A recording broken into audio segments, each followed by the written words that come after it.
Bueno, gracias por la presentación. Un gusto poder reunirme unos minutos con ustedes esta tarde. El tema que voy a hablar es anemia y perfusión en el niño crítico. Es un tema bastante importante que a veces no le damos la relevancia del caso. Y sobre todo vamos a definir cuándo es que pensamos en transfundir o no transfundir a nuestro paciente.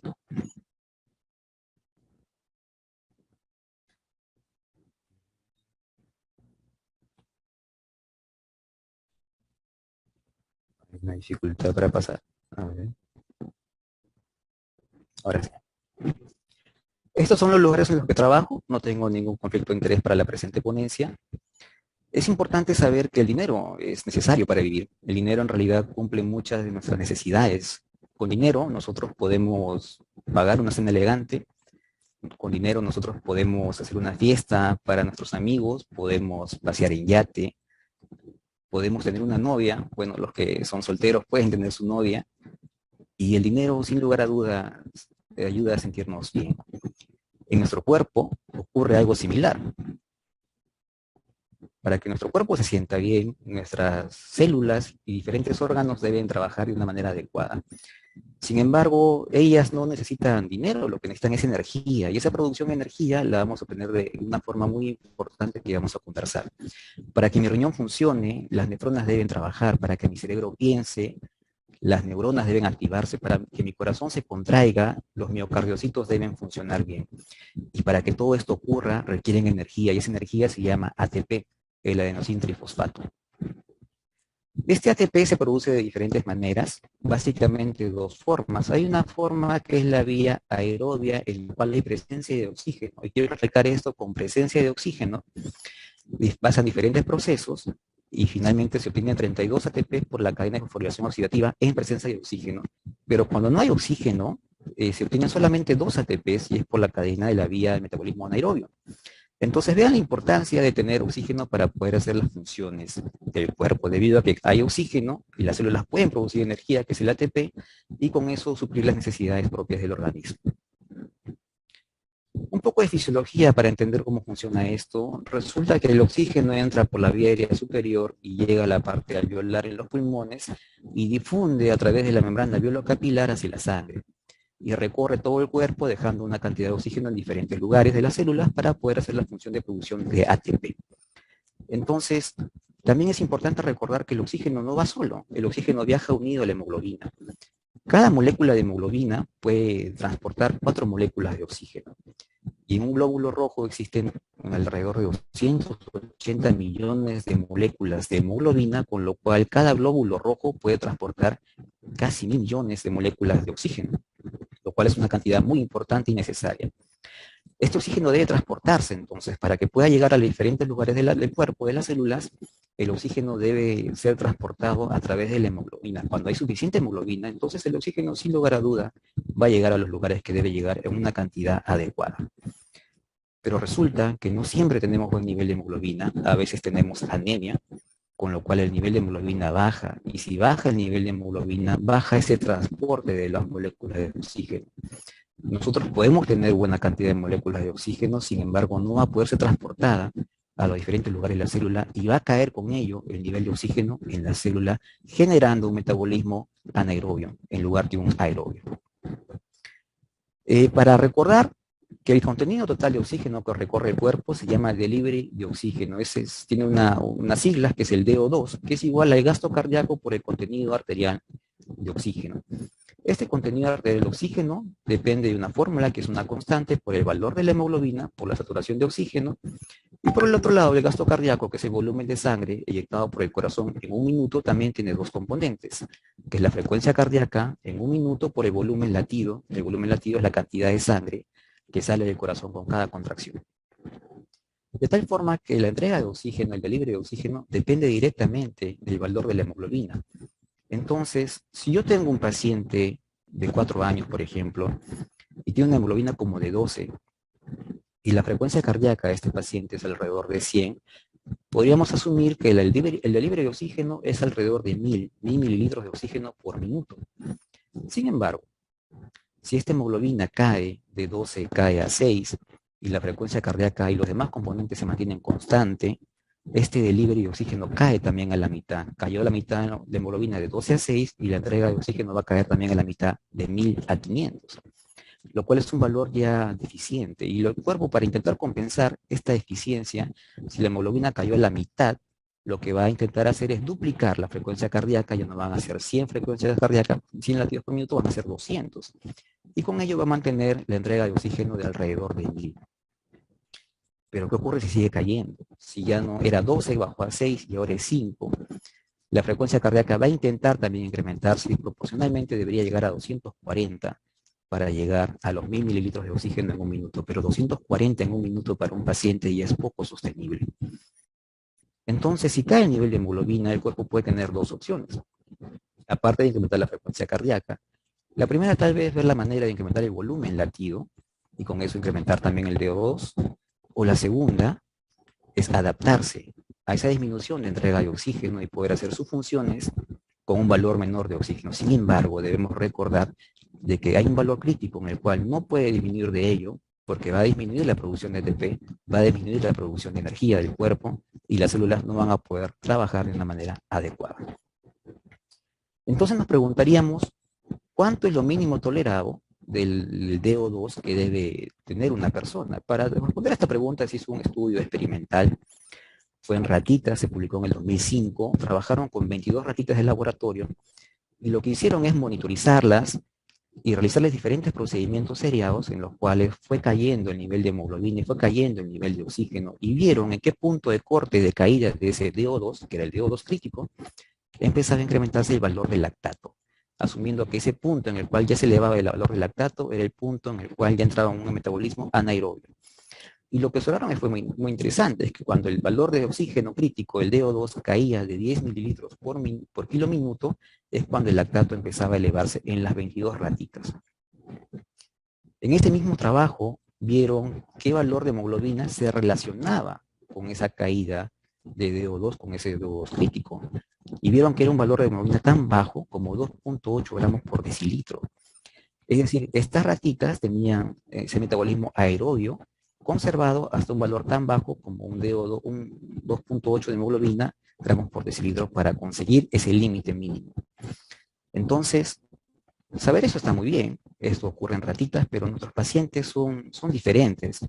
Tendríamos que preguntarnos cuánto es el valor mínimo de hemoglobina que puede tolerar un paciente pediátrico para poder pasar de ese metabolismo aerobio al anaerobio. Y si es que conocemos ese valor, decidir transfundir. Para ampliar un poco el panorama, es importante saber cuál es la realidad de la anemia y las transfusiones en las UCI pediátricas. Este es un trabajo interesante, se realizó en 6 meses, en 30 unidades de cuidados intensivos pediátricos y valoraron cuántos pacientes que ingresaban a las unidades de cuidados intensivos tenían ya el valor de anemia. Y vieron que el 33% de los pacientes que ingresaban a las UCI pediátricas ya estaban anémicos al ingresar. Todos esos pacientes lo siguieron en el tiempo y vieron que el 49% fueron transfundidos y un 17% se transfundió a partir de las 48 horas. La gran mayoría se transfundió en los primeros 2 días. Imaginemos, por ejemplo, que tenemos un paciente en la UCI pediátrica que ha ingresado recién. Este paciente tiene unos 5 kilos, tiene 3 meses, está en condición de shock séptico y es bastante sabido que cuando ingresa un paciente lo primero que hacemos es pedir exámenes de laboratorio para ver en qué condiciones está llegando.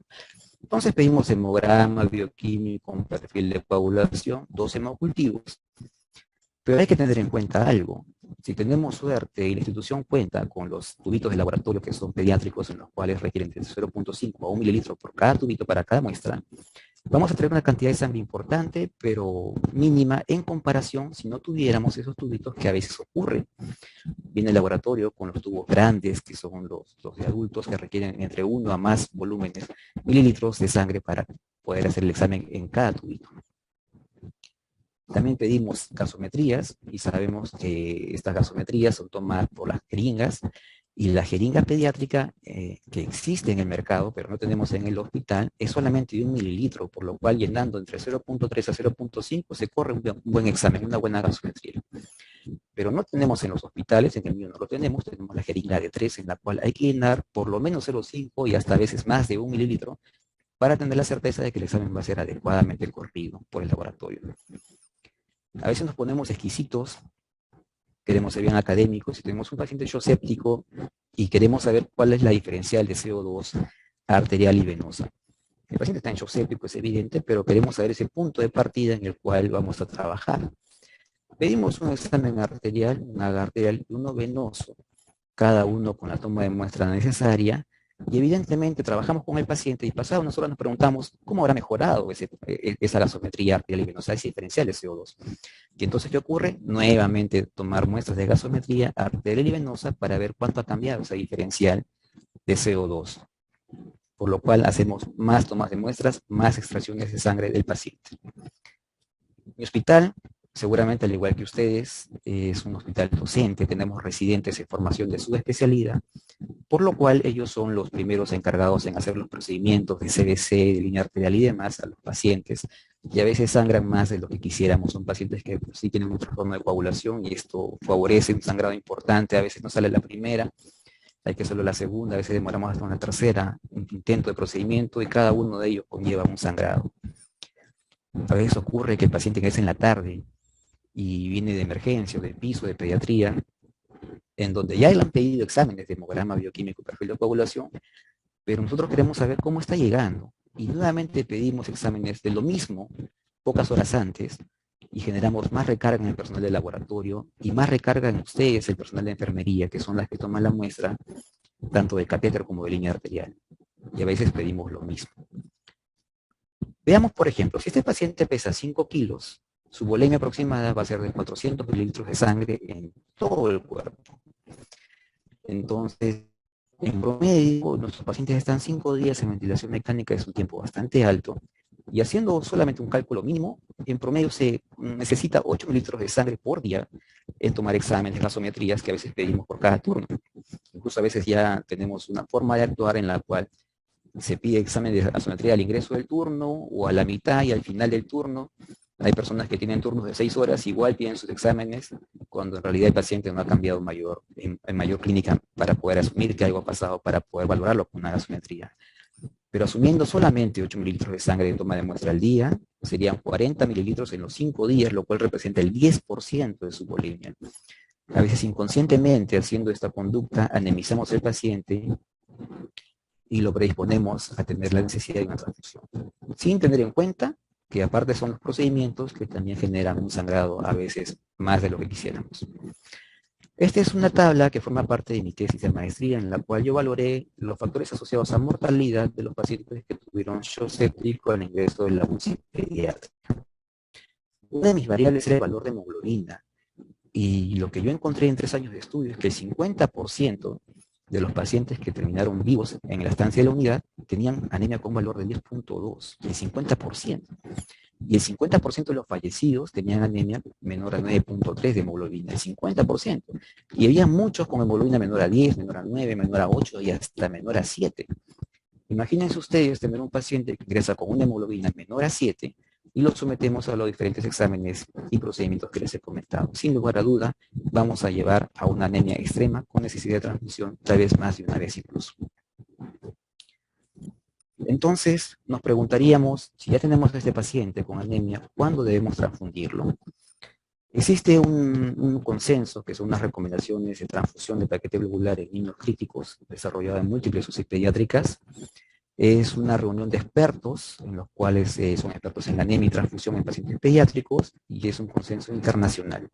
Se conoce como el TAXI, y es importante poder recordar el nombre, el TAXI. Este TAXI tiene un flujograma de manejo para los pacientes. Entonces, inicia con un paciente, un niño críticamente enfermo o con riesgo de enfermedad crítica, y pone 2 escenarios. Uno, si el paciente se encuentra en shock hemorrágico, y el otro, si es que no está en shock hemorrágico. Si el paciente se encuentra en shock hemorrágico, lo que hay que hacer es, claro, transfundir paquete globular, plasma y plaquetas y tratar de controlar la hemorragia. De eso no hay mayor discusión. Pero si el paciente no está en shock hemorrágico, la guía lo divide en 3 escenarios. Los que tienen hemoglobina menor de 5, una hemoglobina entre 5 a 7 y una hemoglobina mayor a 7. Veamos qué ocurre con los de hemoglobina menor de 5. Se desarrolló un trabajo en Kenia, en un hospital de Kenia bastante interesante. El protocolo de este hospital de banco de sangre, ojo, en Kenia, era transfundir a pacientes que tenían anemia severa con hemoglobina menor de 5 y dificultad respiratoria, o transfundir a pacientes que tenían hemoglobina menor de 4, independientemente tengan o no tengan dificultad respiratoria. Vean esos valores, a 5 y 4. Y en Kenia hay mucha malaria, así que hicieron el análisis en dos grupos grandes, los que tenían malaria anemia y los que tenían otros diagnósticos con anemia. Cada grupo lo dividieron en dos también, los que recibieron transfusión y aquellos que no recibieron transfusión. Y lo que se observa es que la hemoglobina en promedio de los pacientes que tenían malaria más anemia que fueron transfundidos era de 3.5 y los que no fueron transfundidos fue 4.5, similar al otro grupo que tenían otros diagnósticos. Y la mortalidad se vio incrementada en el grupo que no fue transfundido con estos valores de anemia, tanto que tenían malaria o tenían otros diagnósticos. Es decir, mayor mortalidad en los que tenían anemia y no fueron transfundidos. También en Kenia, es un trabajo más antiguo, pero bien interesante, entre el 89 y el 90 hicieron un estudio descriptivo en pacientes menores de 3 años con hemoglobina menor de 5. Y dividieron en dos grupos, los que fueron transfundidos y los que no fueron transfundidos. Y observaron que el nivel de hemoglobina en el grupo transfundido era tan bajo como 3.2 y en el grupo no transfundido era tan bajo como 3.7 y no fueron transfundidos. Vieron qué ocurre con ellos y se observa que la mortalidad fue mucho mayor en el grupo que no fue transfundido, 31% versus 10%, con una diferencia estadísticamente significativa. En consecuencia, el taxi recomienda transfundir a los pacientes que tienen hemoglobina menor de 5. No hay duda para ello. ¿Qué ocurre con los que tienen hemoglobina entre 5 y 7? No hay mucha evidencia en artículos que tengan rigurosidad para hacer cierto grado de recomendación, así que el taxi sugiere hacer una valoración clínica juiciosa en el escenario del paciente, en todo el contexto clínico laboratorial, para decidir transfundir o no transfundir en ese paciente que tiene ese valor de hemoglobina entre 5 y 7. Pero no puede hacer una recomendación más fuerte que eso. ¿Y qué ocurre con los pacientes que tienen hemoglobina más de 7? Los pone en dos escenarios, si se encuentran estables o están inestables hemodinámicamente. Empezamos con los que están estables, y estos pacientes que están en la unidad críticamente enfermos o con riesgo de enfermedad crítica, que no tienen un shock hemorrágico, que están con hemoglobina mayor a 7 y están estables, presenta 12 escenarios, de los cuales yo voy a tomar solamente 5, que considero son los más frecuentes en nuestras unidades: el paciente en la UCI pediátrica que tiene una condición general, los que son posoperados, los que son en condición de shock séptico, oncológicos y cardiópatas. Empecemos con los primeros.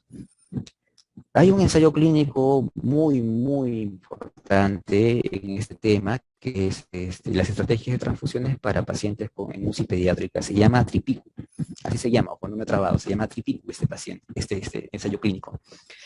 Y hace un ensayo prospectivo en 637 pacientes críticos pediátricos estables en más de 30 unidades o 19 unidades de cuidados intensivos en 4 países, es internacional, y divide en dos grupos: aquellos que se van a transfundir con una estrategia restrictiva, que tenían una hemoglobina de 7 o menos y recibían transfusión, versus un grupo con una estrategia liberal, que era transfundirlos con una hemoglobina de 9.5 a menos.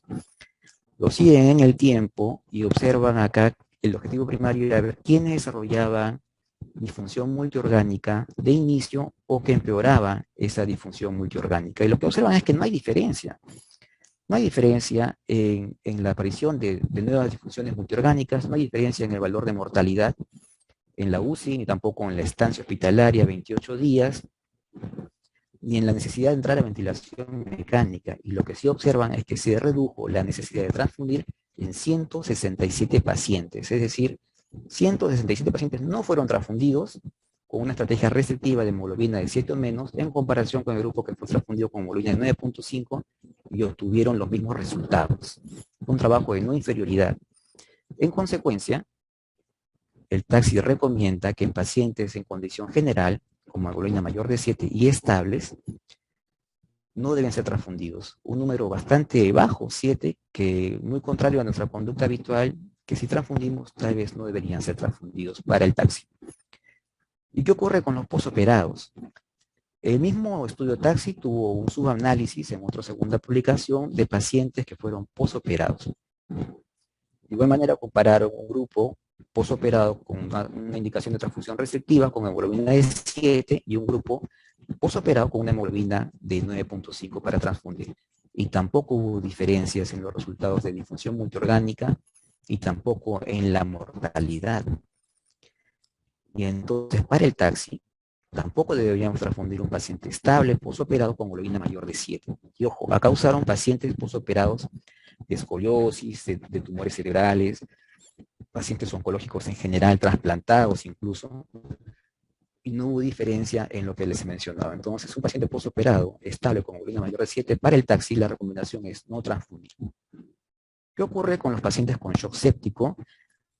No hay un trabajo que valore específicamente la anemia en pacientes con shock séptico como factor de riesgo de mortalidad. En el 2001 se publicó un ensayo clínico fue un trabajo, en realidad no fue un ensayo clínico, por el doctor Emmanuel Rivers en el New England, que era la terapia dirigida por objetivos tempranos en pacientes con sepsis severa y el shock séptico. Y este trabajo tenía por objetivo mantener una saturación venosa central mayor de 70, con una hemoglobina mayor de 10, versus un grupo que tenían objetivos diferentes, guiados por las recomendaciones de aquel momento, por las guías. Y vieron que hubo menor mortalidad en el grupo que tenía saturación venosa central mayor de 70 con hemoglobina mayor de 10. Y fue estadísticamente significativo, pero solamente fue en un centro hospitalario. Cuando hicieron réplica en 3 ensayos grandes, el ARISE, PROMISE y PROCES, vieron que no tenían esos resultados. En consecuencia, desestimaron esa sugerencia de ese trabajo de investigación. Sin embargo, se hizo algo similar en pediatría en 2 unidades de Sao Paulo, Brasil. De hecho, el doctor Emmanuel Rivers fue uno de los coautores de este trabajo y buscaron lo mismo, pacientes con saturación venosa central mayor de 70% y hemoglobina más de 10, versus una recomendación estándar guiada por las guías de ese momento del PALS y demás. Vieron que el grupo que tenía mayor nivel de saturación, con mayor nivel de hemoglobina de 10, tuvo mayor necesidad de aporte de volumen, mayor necesidad de transfusión y mayor necesidad de inótropos. Y la mortalidad también fue menor, al igual que el trabajo en adultos. Sin embargo, no se considera muy relevante este trabajo, tiene muchos, y la hemoglobina mayor de 10 solamente fue uno de los componentes para tener ese valor de saturación venosa central más de 70%. Por lo que no se podía concluir que la hemoglobina mayor de 10 es necesaria para disminuir mortalidad en pacientes estables. El TAXI no recomienda transfundir en pacientes hemodinámicamente estables con hemoglobina mayor de 7 y condición de shock séptico. ¿Qué ocurre con los pacientes oncológicos, que muchas veces los tenemos también presentes en nuestras unidades? No existe un ensayo clínico puro en pacientes pediátricos, pero sí en adultos. Ese es un ensayo bien interesante que evalúa en pacientes en unidades oncológicas de adultos y compara una estrategia restrictiva de transfusión con hemoglobina menor de 7 versus una liberal con hemoglobina menor de 9. Y observa lo que era de esperarse, que los que requieren una hemoglobina menor de 9 para transfundir una estrategia liberal requieren más transfusiones, más paquetes globulares, y observan que la mortalidad es menor en el grupo con mayor necesidad de transfusión con hemoglobina menor de 9 en comparación con la estrategia restrictiva de hemoglobina menor de 7. Es decir, mueren menos los que se transfunden con un punto de corte de hemoglobina de 9 en comparación con los que lo hacen con hemoglobina de 7. Pero no hay diferencia estadísticamente significativa y es en población adulta y fueron con tumores sólidos, oncológicos de tumores sólidos, no había leucemias. En consecuencia, el TAXI hace una recomendación, una sugerencia más que una recomendación por el nivel de evidencia que tiene, en transfundir en pacientes oncológicos con un punto de corte de hemoglobina tal vez de 7 o de 8. Ocurre que a veces estos pacientes oncológicos han recibido quimioterapia recientemente y están predispuestos a presentar anemia, plaquetopenia y demás. Y si ese escenario es prudente, es propicio para diferentes infecciones, para una inestabilidad cerca, tal vez elegir un punto de corte de transfusión de 8 sea lo más adecuado que 7. Pero si el paciente oncológico con el mismo diagnóstico no está en riesgo de tener anemia progresiva porque no ha sido recientemente sometido a una quimioterapia, tal vez el punto de corte para transfundir en esa condición sea 7. ¿Y qué ocurre con los pacientes cardiópatas? Acá el TAXI divide en 3 escenarios: aquellos que tienen una cardiopatía no corregida, los que han sido operados con cardiopatía y son corregidos a una función biventricular, y aquellos que han sido operados a una función univentricular. Empecemos con los pacientes con cardiopatía no corregida.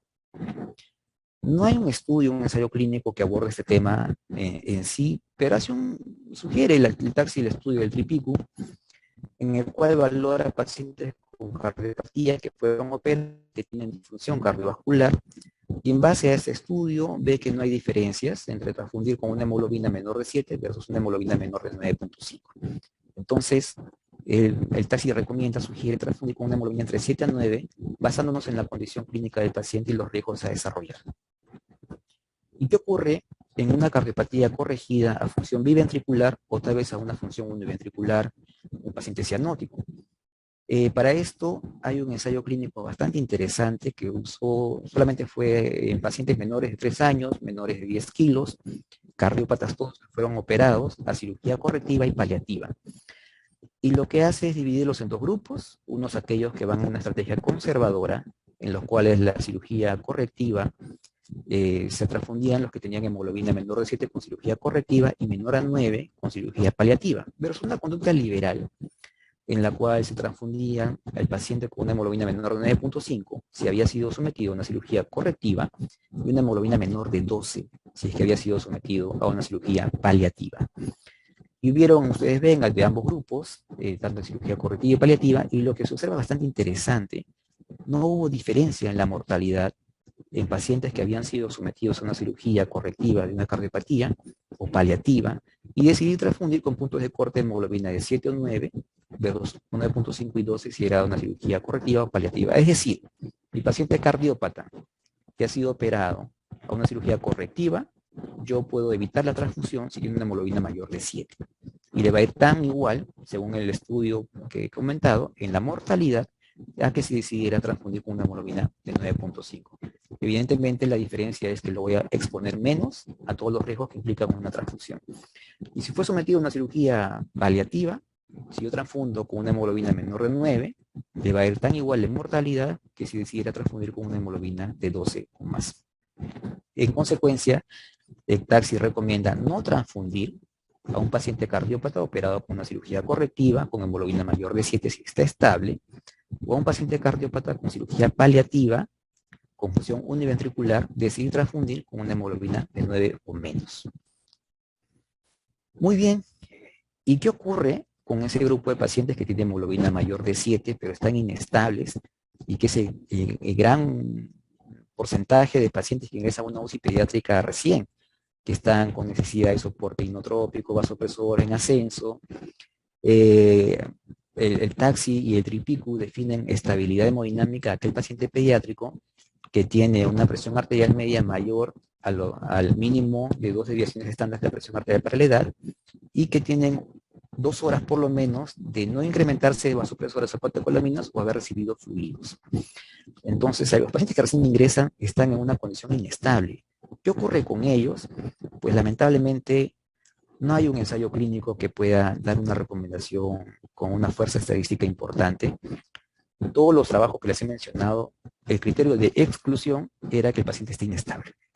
Es decir, no fueron incluidos en este tipo de estudios porque estaban inestables. Entonces, hacer un estudio en solamente pacientes inestables es un poquito difícil, incluso hasta por temas éticos. Lo que sugiere el taxi es hacer un juicio clínico valorando todo el contexto del paciente en la condición clínica y laboratorial que tiene con los riesgos asociados a decidir transfundir o no transfundir. Pienso que transfundimos muchas veces más de lo necesario. Transfundimos a veces más por temores propios de asistentes que por condiciones reales de riesgo del paciente. Y debemos recordar que nuestro paciente va a ser sometido a una transfusión con todos los riesgos asociados que esto implica, tanto en infecciones inadvertidas, sobrecarga de volumen, injuria pulmonar, riesgo de reacción anafiláctica con mortalidad subsecuente, y eso a veces no lo valoramos cuando decidimos transfundir tan fácilmente porque vemos un número bajo en el papel y tal vez el paciente está estable y no requiera realmente esa transfusión. Si evitamos ello, tal vez el paciente lo va a agradecer. Hay un lema que usan mucho en los hematólogos, que es la mejor transfusión para el paciente es aquella que no se hace. También vamos a disminuir la carga de la enfermera, debido a que vamos a empezar a disminuirle la necesidad de tomarle una gasometría arterial, una venosa, del CBC, que hay que tomarle los dos, y eso sobrecarga al personal de enfermería y a veces no tiene mayor sentido. Ellas también nos lo van a agradecer si aceptamos de esta manera. Finalmente, quiero felicitar al comité organizador de este curso, que es el primero de muchos, estoy seguro, por tener esa iniciativa de querer fortalecer los conocimientos del grupo tan importante como es el personal de enfermería, que muchas veces nos ayuda y es un pilar fundamental para el éxito de nuestros pacientes. Muchas gracias.